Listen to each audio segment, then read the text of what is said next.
It's going to be a good day, even though it's a little liquid outside, and I'm told it may start to let up around noon or so. So we will look forward to that. Quick rundown on the schedule. This morning we have our lecture. We'll have a short break, and followed by our session with our alumni awardees. And then from there, we'll head to the chapel at 11:30 for closing worship. And then we have lunch, and instead of on the quad, we will be in the Mackay Campus Center for our barbecue. I think that would be, even if it stops raining, the ground is going to be mighty wet. So, and at lunch, it'll be a larger crowd. We invite the whole campus to come and have lunch with you, so there will be staff, there might be some faculty, students have all responded that they will also be here. So I look forward to that.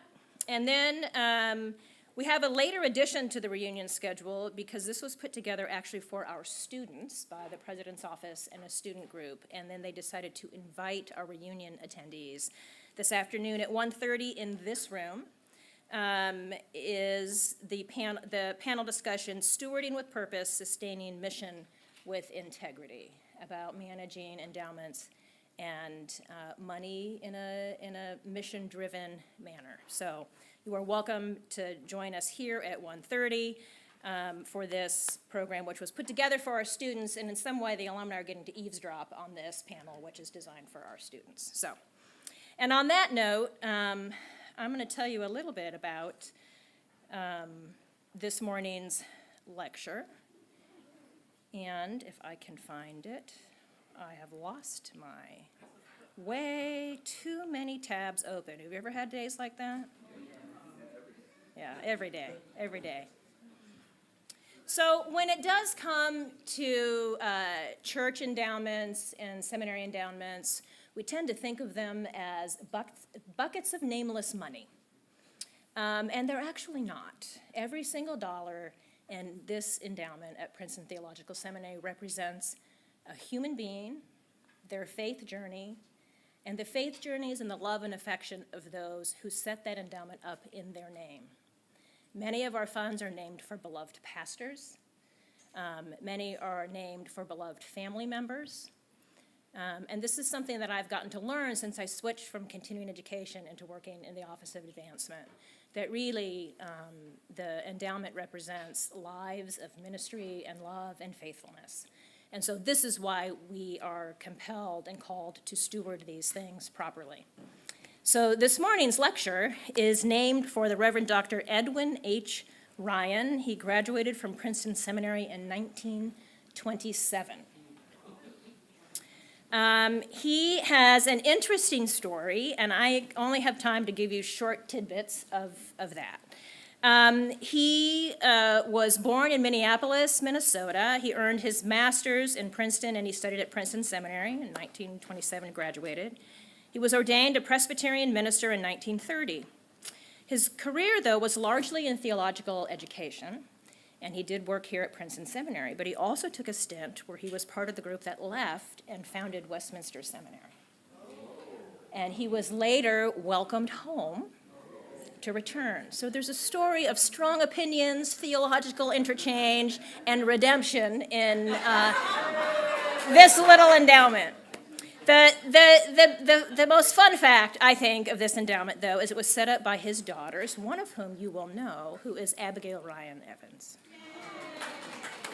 So this is my little lesson on endowments, and Abigail has provided, and her sister has provided this for me. And so the thing that I love about this particular lecture fund is that it stipulates, so the seminary has to fulfill the intent of the donors.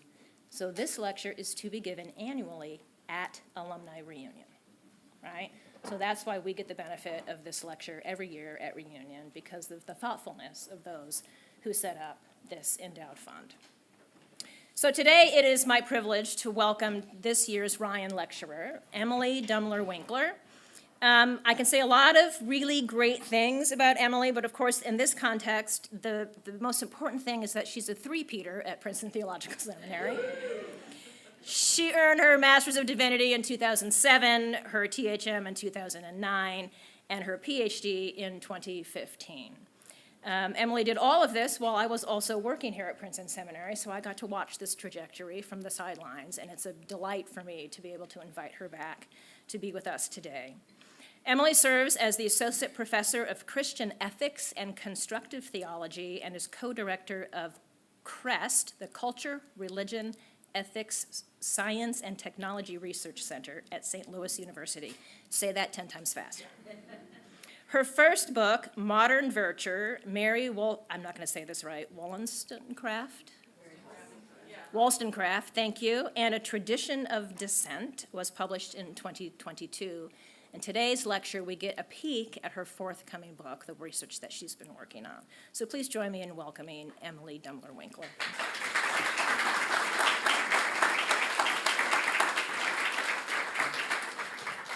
So first of all, thank you to Dale Rounds for inviting me to give this lecture. It is a delight to be here at Princeton Theological Seminary. This place holds so many memories, as you can imagine, from all 3 degrees.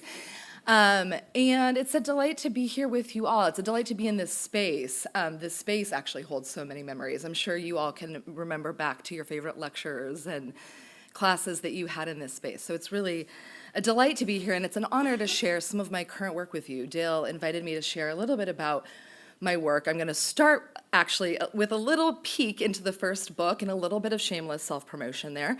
But actually because I wanted to tell a little bit of the story of how I came to the project that I'm working on now. So I'll give you a taste of both. Sometimes people ask me if I'm a historian because I sound like a historian. I'm actually a Christian ethicist, but both of my book projects to date have gone back to historical figures and movements and time periods, namely the 18th and 19th century, because I think there's such a rich trove of resources for thinking about questions that are still with us today. And so you'll get a little bit of a taste of that. I'm going to go back to the history, but in the Q&A, whatever time is opened up at the end, I'd love to talk about why this all matters for us today. So, without further ado, let's see if I can work this properly. There we go.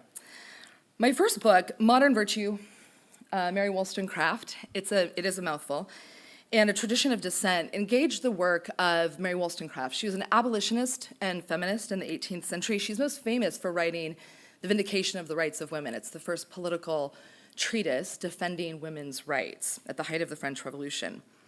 I turned to Wollstonecraft in part because I believed that she deserves a place in the Christian ethical and theological canon where she's been mostly ignored. She's often perceived to be a kind of secular feminist.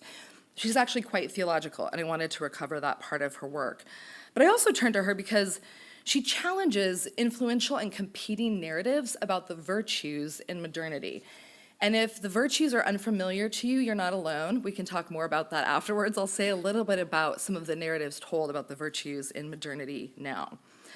Some have worried that virtue discourse was replaced by talk of rights, and that ethical conflicts in modernity leave us in a kind of modern babel where we can't really talk to one another about our values and ideals. Others have worried that virtue talk tends to be elitist, conformist, patriarchal, so who needs it? With fellow religious dissenters in England, Wollstonecraft demonstrates that the ancient tradition of the virtues, think Aristotle and Plato, they were not abandoned, but rather radicalized and democratized in modernity. So the virtue tradition, what I call a tradition of dissent, is capacious and flexible enough. Have I already missed a slide? Oh, we'll get there.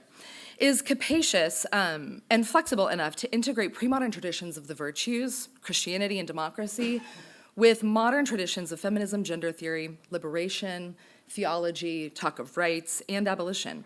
Indeed, Wollstonecraft work exemplifies this integration. Through my work on the book, I actually realized that she also helps to transform this imitatio Christi tradition, or the imitation of Christ tradition, that's so central to Christian discipleship and spiritual formation. According to her feminist and abolitionist imagination, the imitation of Christ is the root of both personal and socio-political change. So I became interested in the imitation of Christ as a related tradition of dissent. My current research examines how multiracial movements for the immediate abolition of slavery in the antebellum US and global context further radicalized and democratized this tradition as well as the role of exemplarity and imitation in movements for social justice more broadly. Since the early church, oops, that's the pointer. There we go. Since the early church, Christians have conceived of moral and spiritual formation as a matter of imitating or following Christ. But what discipleship entails, as well as its social and political and economic significance, have often been contested. Whether world denial or embrace, political withdrawal or revolution, prophetic denunciation or kingly rule, civil disobedience or obedience, nonviolent or just force, and yes, even supporting or abolishing slavery. To be clear, modern Christianity, and specifically white Christian supremacy and nationalism, have ignited and fanned the flames of racist ideologies, pseudoscience, and the attendant legacies of colonialism and slavery. There's a growing treasure trove of scholarship on the religious roots of this dismal history, as well as its strange fruits in our own time. And yet, I want to suggest that modern Christianity is a mixed bag. Christianity also ignited movements of dissent, liberation, and abolition. Specifically, the imitation of Christ motif was central, I've found, to the antebellum movements for the abolition of slavery. As with the virtues, however, there are some prominent narratives that I want to say a little bit about that lament the modern demise of this tradition as well, and of exemplarity more broadly. So consider each in turn. The idea that moral formation begins with imitating exemplary models is ancient. Peter Brown characterizes the Greco-Roman world as a civilization of paideia, in which exemplars played a central role in ethical formation and in social cohesion. Likewise, since the early church, Christian discipleship has involved following or imitating Christ. For early disciples, Jesus became the exemplum par excellence, a fleshy example of God's love, as well as an example for imitation. So this kind of twofold form of exemplarity. Follow me, of course, is Jesus' mantra in the Gospels, and the epistles are peppered with exhortations to be imitators of me as I am of Christ. You're familiar with these passages, surely. But this became, not surprisingly, a tradition then in Christianity, becoming a refrain among Christians from the early martyrs to Augustine, to Francis of Assisi, of course, Thomas Aquinas. It received its most famous articulation probably in the 15th century work of this title, The Imitation of Christ, which is often attributed to Thomas à Kempis. According to this devotional classic, which remains one of the most widely read devotional works after the Bible today, imitating Christ involves ascetic, spiritual exercises, humility, and the reform of oneself primarily, rather than reforming the world around you. Christians in the Reformation and Counter-Reformation then continue to politicize and radicalize this motif. Contemporary scholars tend to tell these stories about the modern demise of the tradition and motif.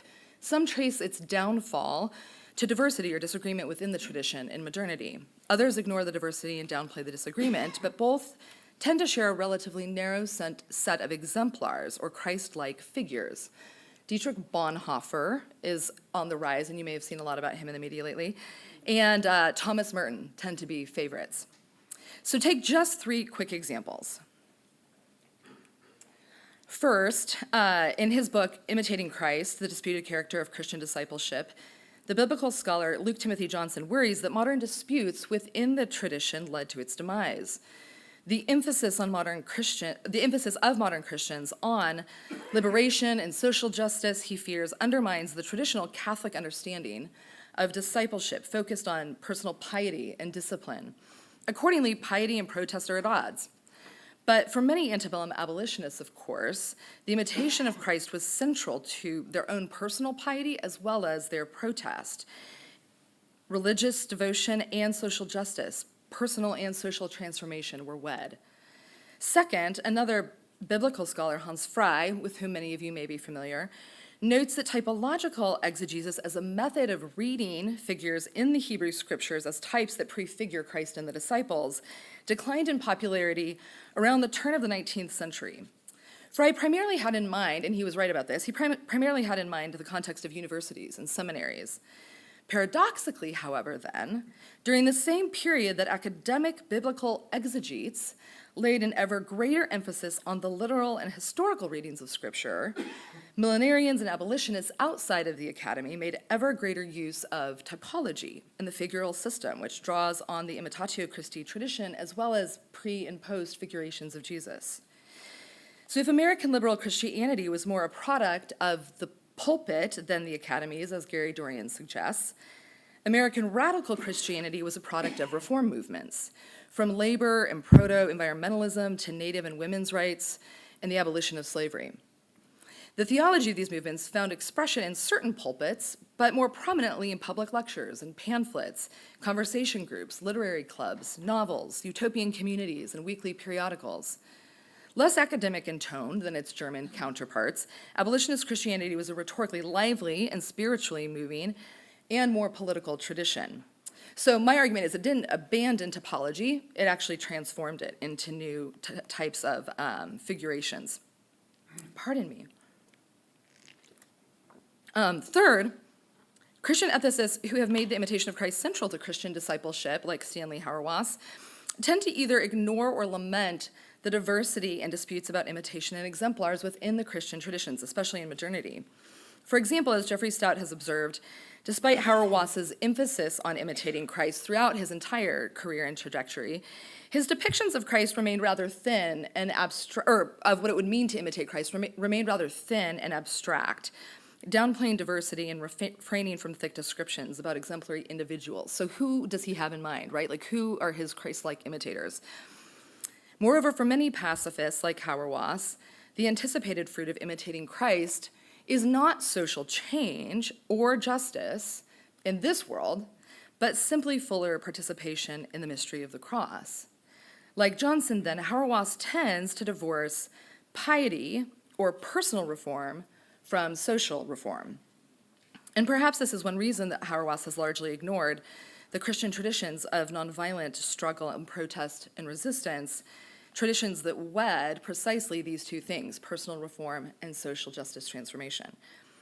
As presented by these scholars, then, the imitation of Christ tends to, as a tradition, tends to exacerbate certain anxieties we have about imitation in modernity. Namely, as Ralph Waldo Emerson put it succinctly, imitation is suicide. Imitation is death to individuality, to innovation, to self-expression.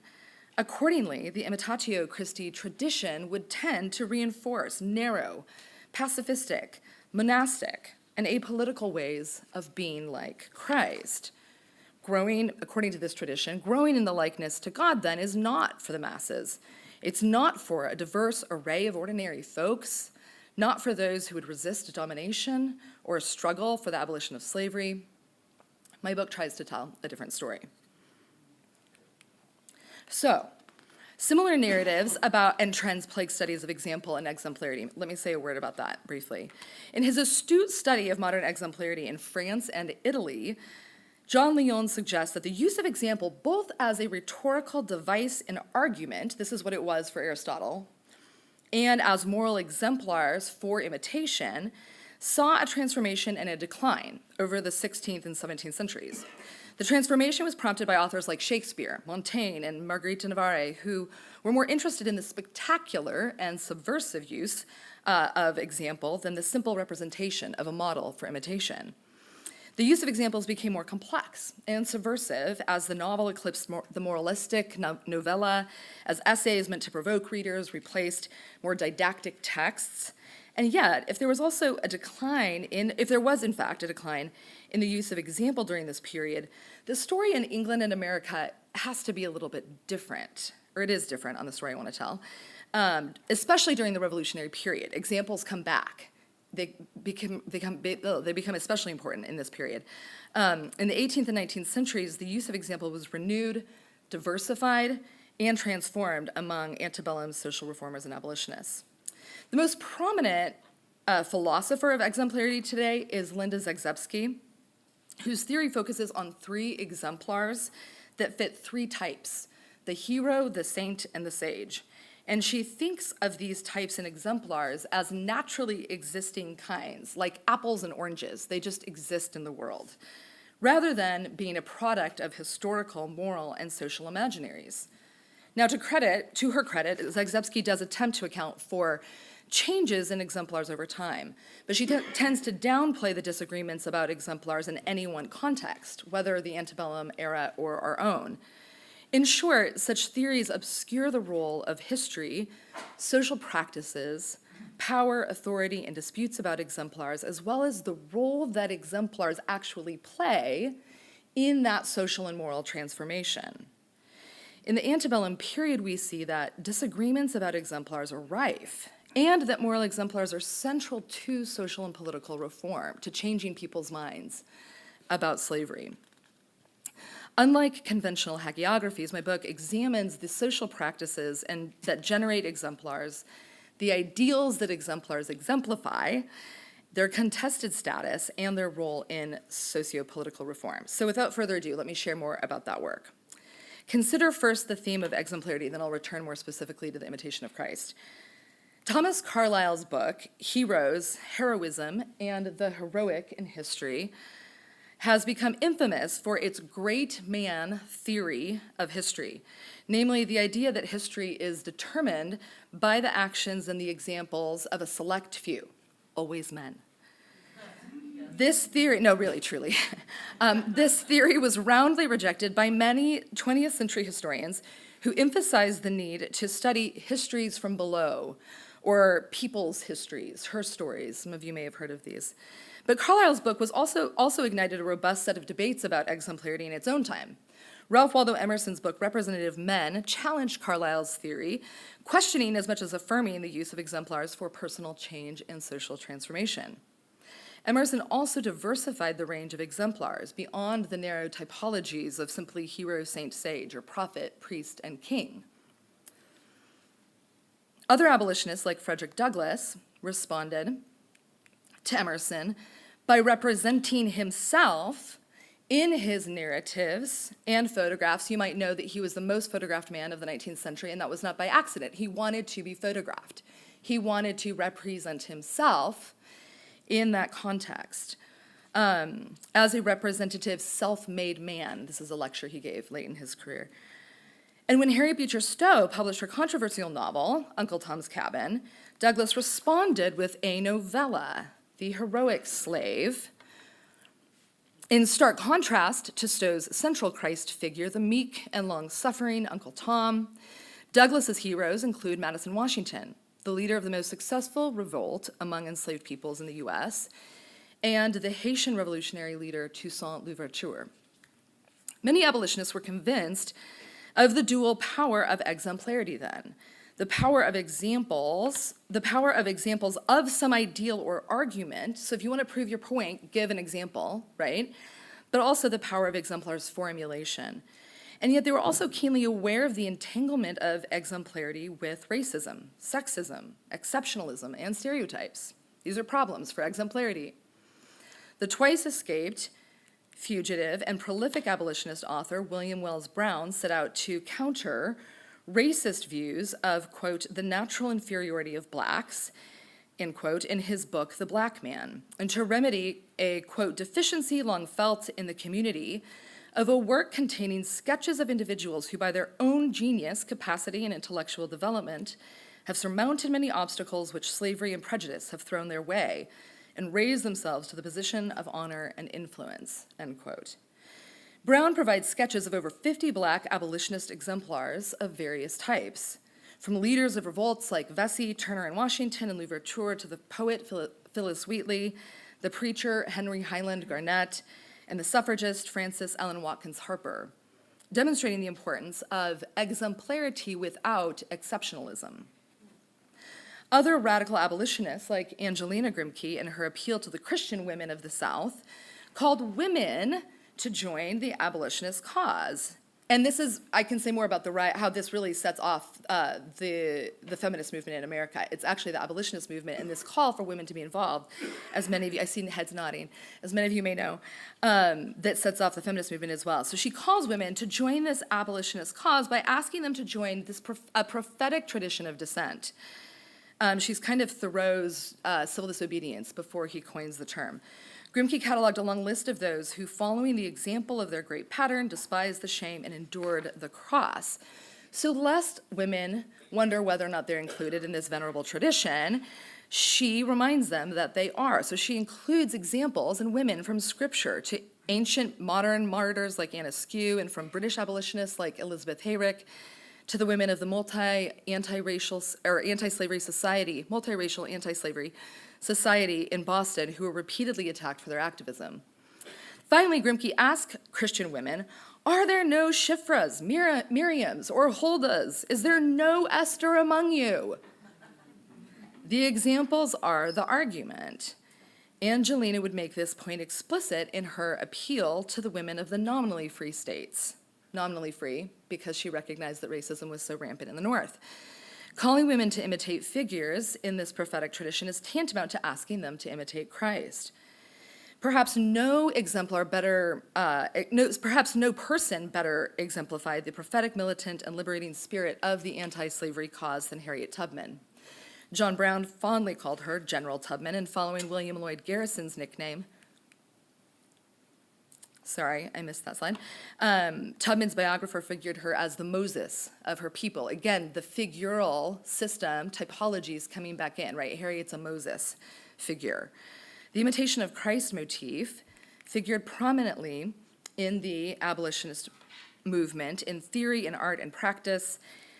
Among the most prominent theologians and philosophers to theorize this in a more kind of theoretical way and in book-long treatises were the Unitarian minister William Ellery Channing and the Transcendentalist Ralph Waldo Emerson. Channing's sermons, lectures, and books, as the selected list here suggests, wed Christian theology to social reform movements in ways that presaged the social gospel movement later that century. According to Channing's theology, Jesus is a social reformer.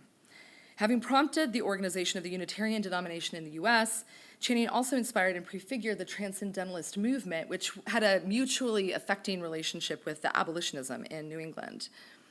One of the most prominent US theologians and clergy of the time, Channing was also, however belatedly, one of the first to denounce slavery in his 1835 book of that title.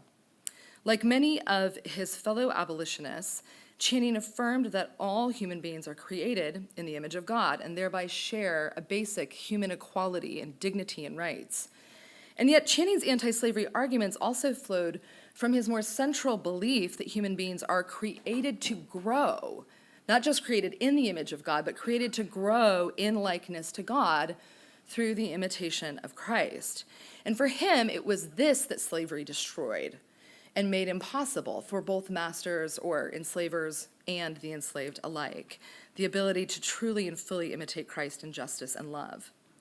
Now, some of you may wonder, what then does Emerson, the non-conforming, erstwhile Unitarian transcendentalist, have to do with abolition or with this imitatio Christi tradition? He's known as an airy bourgeois mystic, not exactly an abolitionist or progenitor of the imitation of Christ.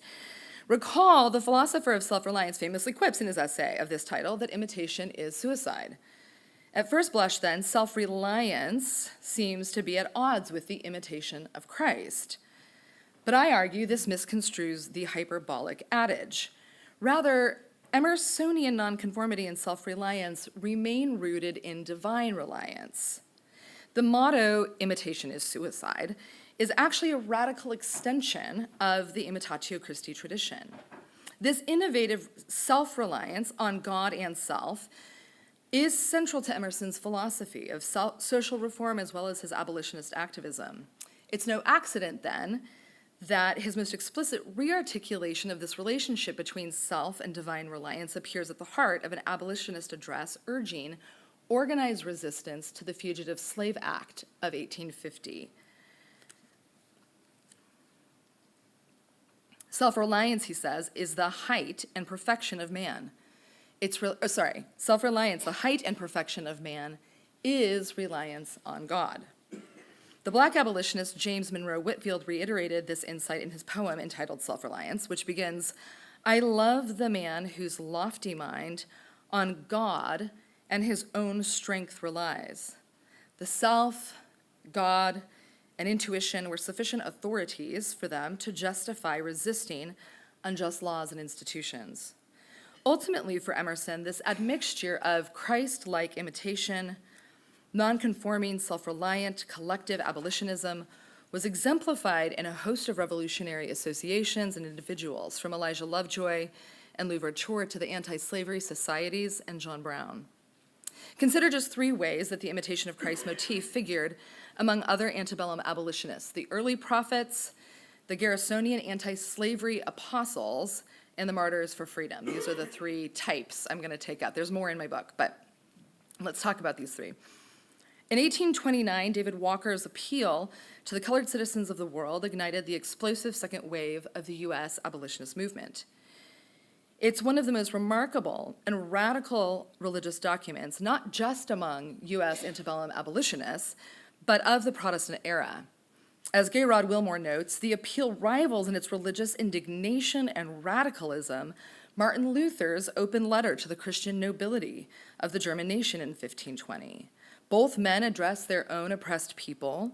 Both called for radical alterations in the religious civil order of their time. Both launched significant movements to that end. Both believed that they were called to prophetically judge corrupt powers, and both knew that such audacity might cost them their lives. Indeed, Walker died mysteriously a year after the pamphlet was published, and many, probably justifiably, suspected foul play. The appeal can be seen, I argue, as Walker's prophetic emulation of the anti-slavery Christ that he had come to know among Black Methodists. It's also a bold denunciation of white enslaving Christianity. Those who claim mastery over others do not imitate God or Christ, but illegitimately attempt to usurp God's sovereign throne. As Walker writes, God Almighty is the sole proprietor or master of the whole human family and will not, on any consideration, admit of a colleague. As he reiterates in the first article, have we any other master but Jesus Christ alone? Is he not their master as well as ours? What right, then, have we to obey and call any other master but himself? A friend of Walker's in Boston, Maria Stewart, was another early prophet who placed the imitation of Christ at the center of a devout abolitionist theology. Stewart was the first African-American woman to give public lectures defending women's rights and opposing slavery, and the first to do so to a promiscuous, does anyone know what promiscuous means? Promiscuous audience? Mixed. So you all are a promiscuous audience because it's men and women in attendance, and this was not allowed. This was not couth at all in the time. Okay, where was I? In 1831, she published a pamphlet called Religion and the Pure Principles of Morality in Garrison's radical and fiery publication, The Liberator. At the heart of the pamphlet, melding prayer, activism, and politics, she writes, "May we imitate the character of the meek and lowly Jesus, and do thou grant that Ethiopia may stretch forth her hands unto thee, and now, Lord, be pleased to grant that Satan's kingdom may be destroyed, and the kingdom of our Lord Jesus Christ may be built up." So for Stewart, the cause of anti-slavery abolition was synonymous with the cause of Christ, the call to imitate Christ of a piece with the call for Ethiopia to stretch forth her hands to God and plea, and the destruction of Satan's kingdom of slavery, one with building up the abolitionist kingdom of Christ. Historians have traditionally dated the explosive second wave of immediate abolition in the U.S. to the inception of Garrison's fiery political periodical, The Liberator, in January of 1830, and the explosion of organizing petition campaigns and anti-slavery societies that followed. And yes, we'll come back to the question of the white Christ at the heart of this newspaper. Garrison himself was keenly aware of his antecedents in the Quaker-led first wave.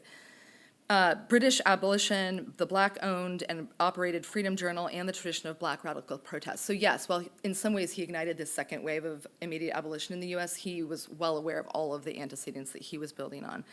Indeed, that same year that Garrison launched The Liberator, Nat Turner launched one of the largest and most lethal rebellions in U.S. history. Garrison and Turner, interestingly, both figured themselves and their work as imitations of an anti-slavery liberating Christ. Garrison's brand of abolition became known as Garrisonian non-resistance. The core tenet was a commitment to nonviolent agitation for the cause of immediate abolition. The term non-resistance is derived from the Sermon on the Mount, where Jesus famously supplements the lex talionis, an eye for an eye, a tooth for a tooth, with a new counsel: do not resist an evildoer. But if anyone strikes you on the right cheek, turn the other also. In the British context, non-resistance referred to those like William Paley, who believed that the gospel demanded passive obedience to civil government. By contrast, Garrisonian non-resistance rejected all earthly governments. He was an anarchist, but we could talk more about that, especially tyrannical ones like the US slave power, insisting that nonviolent civil disobedience rather than obedience is central to the faithful imitation of Christ and participation in the kingdom of God. Garrison also rejected capital punishment, policing, war, and military systems in ways that prefigure contemporary movements for the abolition of police and prisons. This commitment to nonviolent resistance as a means to systemic sociopolitical change initiated a tradition of civil disobedience extended by the likes of Henry David Thoreau, Leo Tolstoy, Mahatma Gandhi, Howard Thurman, Bayard Rustin, Martin Luther King Jr., and Fannie Lou Hamer, among countless other civil rights organizers and activists. Of course, nonviolent religious dissent was nothing new, but scholars credit Garrisonian abolitionists with initiating a new tradition, with the idea that society could be permanently improved, even revolutionized, through organized, agitational, collective, nonviolent resistance to civil government. Such prefigurative movements oppose unjust systems while embodying, indeed by embodying, the ideals they seek. This new imaginary was fueled by the ideals and practical failures that emerged from the age of revolution and democracy, but the theological heartbeat of non-resistance was really the Imitatio Christi tradition, the model of nonviolent agitation set by Christ and the apostles. Notably, Garrison was also among the first white abolitionists to challenge Northern racism, or what he called complexional caste, as directly as Southern slavery, and was at the vanguard of the women's rights movement. After the war, Parker Pillsbury published a book fittingly titled The Acts of the Anti-Slavery Apostles, a history of Garrisonian abolitionists who, quote, went everywhere preaching the word, the gospel of immediate and unconditional emancipation. Pillsbury's apostles used various tactics to agitate and resist the government, as well as Christian churches that supported the slaveholding regime. Some wed ecclesial and civil disobedience with a tactic called the speak-in. They would attend church services, stand mid-service, attempt to preach this anti-slavery gospel, to which they would inevitably be violently dragged out, often thrown down perilous steps, subsequently fined and brought to court. So several opportunities to witness to their anti-slavery gospel, from the churches to the courts. Others were called come-outers. Following the apostle, I went too fast, sorry. Others were called come-outers, following the Apostle Paul's injunction to come out from among them and be separate.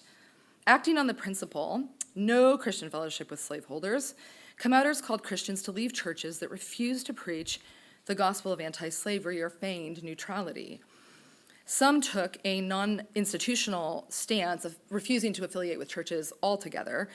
Others, having been expelled by conservative pro-slavery churches, founded new anti-slavery denominations, and that led to a lot of the schisms in the 1830s.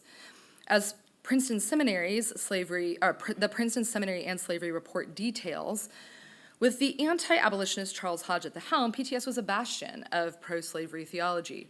Hodge led the old school faction of Presbyterians against the new revivalist school, which included prominent abolitionists, as many of you know, I trust. Even so, two early PTS graduates did become ardent abolitionists. Theodore Sedgwick Wright was the first black student to graduate from PTS in 1828 and was an active abolitionist, and Elijah Lovejoy would become one of the first so-called white martyrs of the abolitionist cause. Martyrdom is perhaps the most obvious mode of imitating Christ from the early church to today. The politics of martyrdom have always been somewhat fraught. But the politics of abolitionist martyrdom in the antebellum U.S. were particularly fraught. In this context, the martyr status was complicated by its application to militant messianic figures and leaders of violent revolts, as well as to nonviolent resistors. Martyrological imaginaries were also plagued by racist double standards. White Americans tended to condemn in black radicals the same actions they praised in their own revolutionary heroes, namely a willingness to fight, kill, and even die for freedom. Like all exemplars, martyrs are made, both by their witness against some injustice and for some cause, as well as by those who remember them as witnesses. Martyrdom thus includes some element of performance as a mode of resistance, as well as discourse and collective memory about that performance. As Daniel Boyarin notes, I love this quote, "For the Romans it didn't much matter whether the lions were eating a robber or a bishop, and it probably didn't make much of a difference to the lions either. But the robber's friends and the bishop's friends told different stories about those leonine meals.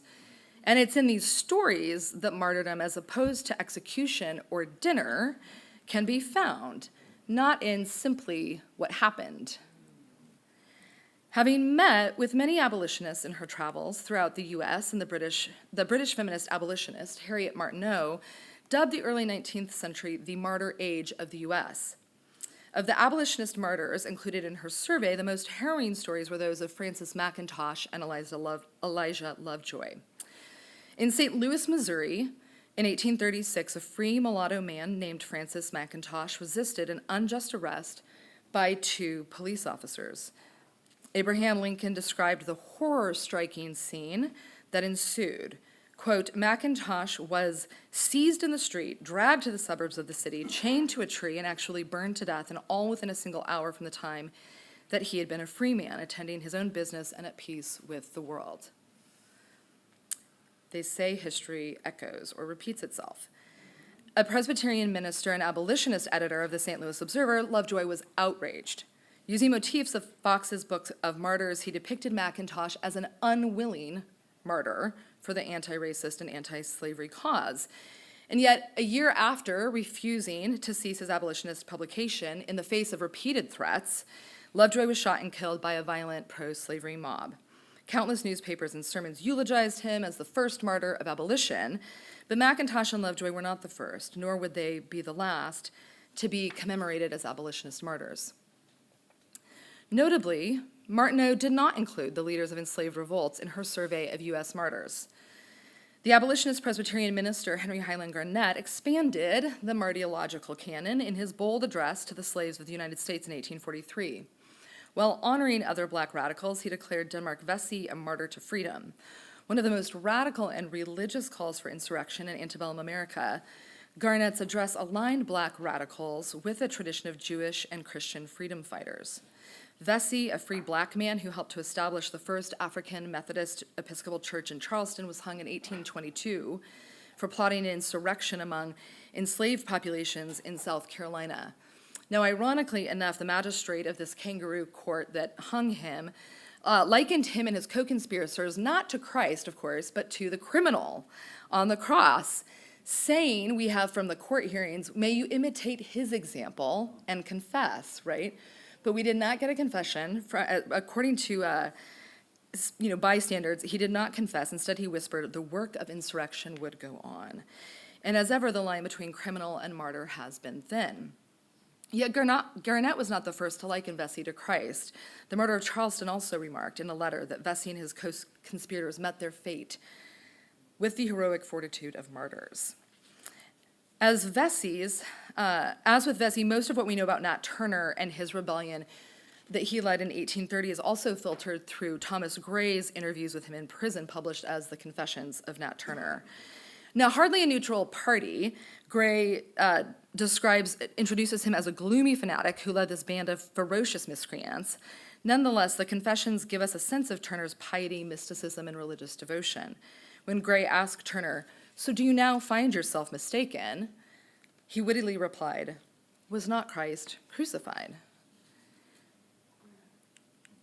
The most famous white abolitionist to be likened to Christ and hailed as a martyr by fellow abolitionists was was the Kansas freedom fighter and so-called treasonous hero of Harper's Ferry, John Brown. On October 16, 1859, a band of 22 men, led by John Brown, who had devoted his life to the abolition of slavery, made a brave but desperate attempt to seize the United States arsenal at Harper's Ferry in the hope of igniting revolts and overturning the institution. Brown had become increasingly convinced, as he wrote from prison, that the crimes of this guilty land will never be purged away but with blood. Sentenced to death for murder, conspiring with slave rebellion, and treason, Brown was hung with fellow raiders John Copeland, Edwin Coppock, Aaron Stevens, and Shields Green, December 2nd, 1859.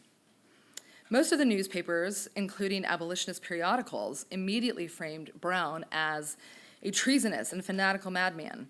Thoreau recalled the headlines in a speech that he gave during Brown's trial: misguided, garrulous, insane, vindictive. Brown's friend, James Redpath, who had worked with him in Kansas, dedicated his posthumous biography of Brown to Phillips, Emerson, and Thoreau, who cried saint when the others said madman. Indeed, these transcendentalists, abolitionists who had supported and admired Brown, were the first to consecrate the seditious martyr. Still, Brown, Thoreau, and Emerson seemed aware of the profound problem of likening a white man in antebellum America to Christ, the problem of a white savior complex. Each refused to liken Brown to Christ without first drawing attention to the unnamed involuntary martyrs, the enslaved masses, the crucified peoples who witness to the injustice of slavery under, in Thoreau's words, a government that pretends to be Christian and crucifies a million Christs every day. Imitating Christ's prayer in Gethsemane, Brown wrote from prison that if he must forfeit his life for justice and mingle my blood further with the blood of my children and the blood of millions in this slave country whose rights are disregarded by the wicked, cruel, and unjust enactments, then I submit. So let it be done. Likewise, Emerson implored in his mid-trial speech, look nearer at the ungathered relics of those who have gone to languish in prison or to die in rescuing others or rescuing themselves from chains and slave states. Or look at that new saint, than whom none purer or more brave was ever led by love of men into his conflict and death, the new saint awaiting his martyrdom, and who, if he shall suffer, will make the gallows glorious like the cross. Only after turning his audience's attention to these ungathered relics of the nameless, faceless, everyday resistors does he return it to the newly canonized saint, this hero of Harper's Ferry. If anyone had missed the repeated analogies between Christ and Brown's ostensibly criminal crucifixions, between the Roman and the American Empire, Thoreau declared, quote, some 1,800 years ago, Christ was crucified. This morning, perchance, Captain Brown was hung. These are two ends of a chain, which is not without its links. The chain, this long tradition, is held together by a million links of those like Brown who sought in their own way to faithfully imitate Christ. Others quickly joined the chorus, calling Brown God's own protest against this tyranny. Union soldiers marched to the song, of course, John Brown's Body. W.E.B. Du Bois captured the nature of Brown's exemplarity, declaring he did not use argument, but was himself an argument. So however racially problematic, by likening Brown to Christ, fellow abolitionists contested prevalent American Christian imaginaries then and now. Unfortunately, as Kristen Dumas suggests, white evangelicals in the U.S. have more often associated Jesus with John Wayne than with John Brown. Okay, I am concluding, I promise. To be sure, as abolitionists today underscore, the abolition of slavery did not entail the abolition of racial capitalist systems designed to dominate and exploit communities of color. Angela Davis puts the point very incisively. Abolition marked a transition from the prison of slavery to the slavery of prison. What Saidiya Hartman calls the afterlives of slavery have taken many forms, from the 13th Amendment to mass incarceration today. Likewise, we might think of the afterlives of abolition. Movements for the abolition of slavery, lynching, segregation, police, and prison form an interconnected legacy of resistance. Like its antebellum predecessor, the abolitionist movement today remains leaderful. We talked a little bit about this last night, about how movements today might be leaderless, but we could also describe them as leaderful, full of amazing, a wide variety of exemplars, full of creative people, organizations, and institutions who exemplify the hope and courage and justice required to continue the struggle of what Miriam Kaba calls non-reformist reforms. The Say Their Names campaign suggests the importance of continuing to name and remember victims of systemic racial injustice and police brutality amid the often nameless and faceless millions who remain incarcerated today. As Kelly Lattimore's controversial identification of George Floyd with Jesus and the icon, and recent books like Jesus and the Abolitionist by a PTS grad, no less, suggest, what's that? Class of 2020. Nice! The Imitatio Christi tradition, I think, will continue to play a role in broader imaginaries of abolitionist movements today, but specifically in Christian abolitionist imaginaries today. Henry Highland Garnett had assured his audience in that radical 1848 speech that history would honor Vesey on the same monument, with Moses Wallace and Louverture among other liberatory existers. Perhaps it goes without saying that Trump's prospective National Garden of American Heroes does not include these figures in its list. But it does suggest that the question remains for us today not whether exemplars will continue to play an important role in the Christian tradition or national identities, but rather which exemplars will honor, and how we too might extend the abolitionist Imitatio Christi tradition today. As this abolitionist mural puts it, the revolution starts in the earth with the self. Thank you.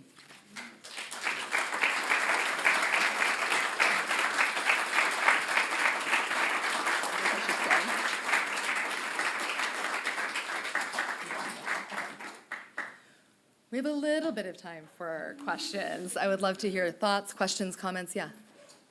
Those of us who were here for our 60th reunion were on this campus when we learned of the assassination of James Reed, Jim Reed, who was a graduate of this seminary. And he became a martyr along with the civil rights martyrs of that era. Absolutely. So when you talk about Elijah Lovejoy coming from here, Jim Reed coming from here, there is a tradition of martyrs connected with this institution. Absolutely, thank you. Yeah, it was, when I started framing this book, I actually imagined doing this longer abolitionist tradition and connecting those kind of three waves up to the current moment, and then I thought, I care too much about all of the particulars and I'll never finish the book. So I just have focused on the antebellum era, but you're absolutely right. It's a long tradition, long venerable tradition in the U.S. Thanks. In the first wave that you spoke of abolition thinking that was seated in the Quakers, did they have this same kind of imitatio Christ?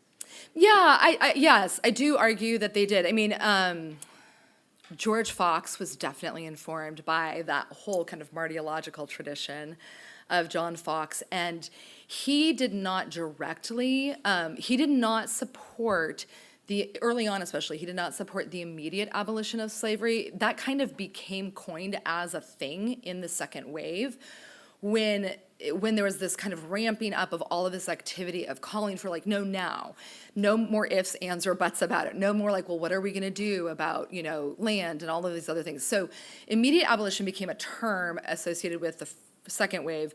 The first wave tended to be called gradual abolitionists because they were working towards the abolition of slavery, and many Quakers, Anthony Benzett, George Fox, and many others, Lundy actually was a Quaker abolitionist that Garrison had worked closely with. But again, it was really the urgency of William Lloyd Garrison and pamphlets like David Walker that kicked off this second wave of these more radical calls. So yes, many Quakers led the way in the first wave of abolition, both in the U.S. and in Great Britain as well.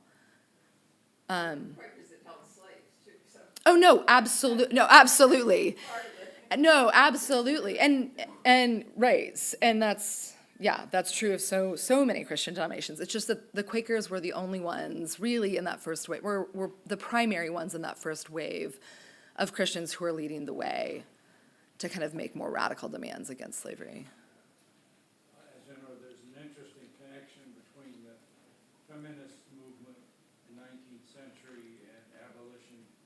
For example, Elizabeth Cady Stanton was a member of a Presbyterian church and studied Greek with her pastor in Johnstown, New York. She was just one of, and her husband was an abolitionist too.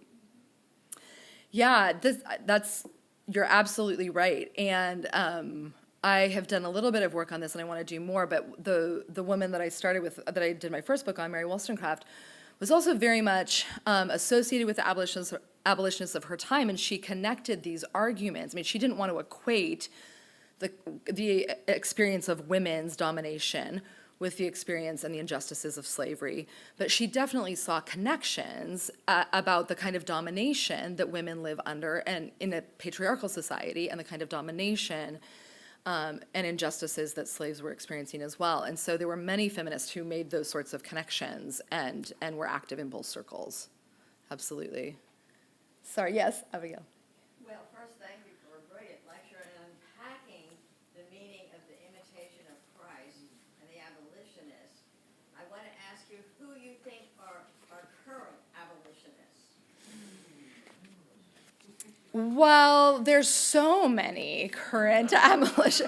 So when Stretching the term, that's what I'm saying, in terms of the current world we're in. Yeah, I mean, one of the reasons why I use this icon by Kelly Lattimore is that I think that what's happening when that kind of an image makes, and some of you may have heard, if you didn't hear about it, look up the controversy that this experience. It was put up in the law school of Catholic University of America and caused all sorts of hubbub. Students and other people protested and wanted it taken down, right? So there's this kind of protest even now, or contest even now, over these imaginaries. So I think one way we could understand this iconic image of George Floyd being depicted as Christ being held by his mother, it's called Mama, is that, again, kind of like Francis McIntosh, he's an unwitting martyr in this abolitionist cause. And when we are able to recognize the Christ likeness of those who continue to suffer innocently and unjustly these forms of death, they become that, they kind of get taken up within abolitionist movements. The Say Their Names campaign, I mean, again, so many of the names up there, the reason why it's important to remember those names and to name the people who continue to suffer these injustices is because we might kind of see them as part of that tradition. So I was serious when I said that I think the abolitionist movement today is leader-full. There are so many amazing people doing good work, both in Christian communities, but also beyond the church. And abolition was the same way in antebellum America, very much. Thanks, yeah. And then, I have a friend named John Anistel who's written a book about Christian nationalism in the time of the American Revolution. And one of the things he talks about in there is how Fox's Book of Martyrs was such an important document in that time, and that the martyrdom idea got converted into patriotism, so that it was a way for the revolutionary to recruit soldiers and to honor them for their fight and so forth. In your presentation, it sounds like this is kind of a countercultural expression of martyrdom in some ways, maybe back against that kind of patriotism, which is such an important part of the white Christian nationalism. I wondered if you could, I mean, just that there was a civil war and that there was that huge fight that happened. It seems like the cultural forces were aligned against each other. And I don't know, it's just a kind of a rich metaphor. I'm not trying to ask a question, I suppose, but just share John's ideas and see if you have anything to respond.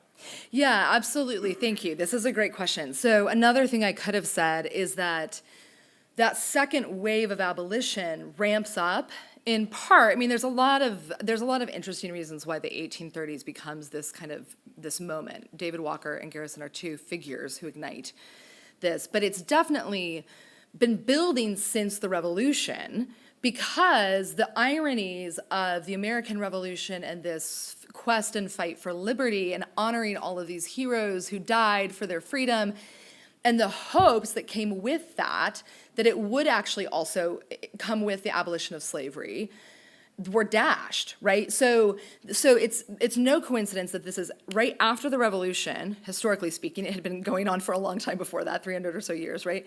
So it's right after the Revolution, and then the abolition of the slave trade is 1807. And again, people kind of thought like, okay, that's gonna like do the trick. That's gonna help, right? And then the Missouri Compromise, 1822, that, you know, they keep seeing the slave power expand rather than shrink in these moments where they thought they might help. So to come back to your question, I think, or comment, I think this is exactly right. I mean, and so abolitionists drew on that association. Okay, if you're gonna honor Patrick Henry, you know, fight or die, well, so we're gonna take up that motto too. So it's precisely that kind of association with violent martyr heroes that we find in the Revolution, that they were like, okay, why not honor Nat Turner for doing the same thing? Why not honor Denmark Vesey? Why not honor, right? We're doing these, so yeah, that's definitely a really important point, thanks. Is it helpful to have, I mean, it seems very emotional to, you know, honor martyrs. I mean, it's kind of all or nothing. And I wonder if there's, you know, if that's the best way to go about it, or if there are other ways that, I don't know. I mean, I wrestle with that question all the time. Yeah, I think so. Let me just say one more thing, and then I want to let you all go to your break. I do too, and I think we should, particularly because different people from different positions bear different burdens within a martyrological logic. But I also think that there's some kind of power in it that we continue to recognize a sacrifice. That's not to condone a sacrificial logic or to say that all sacrifices are redemptive, but that there is some power in noticing and attending to what someone has given up, willingly or not, in that act, in the martyr act. So I'm continuing to think about that. Thank you. Thanks again. So we'll have a break, and since we started late we will start here at 10:25. So walk carefully, don't run for coffee, but it is there. Walk carefully in the wet and come back by. We'll get started at 10:25 on the button.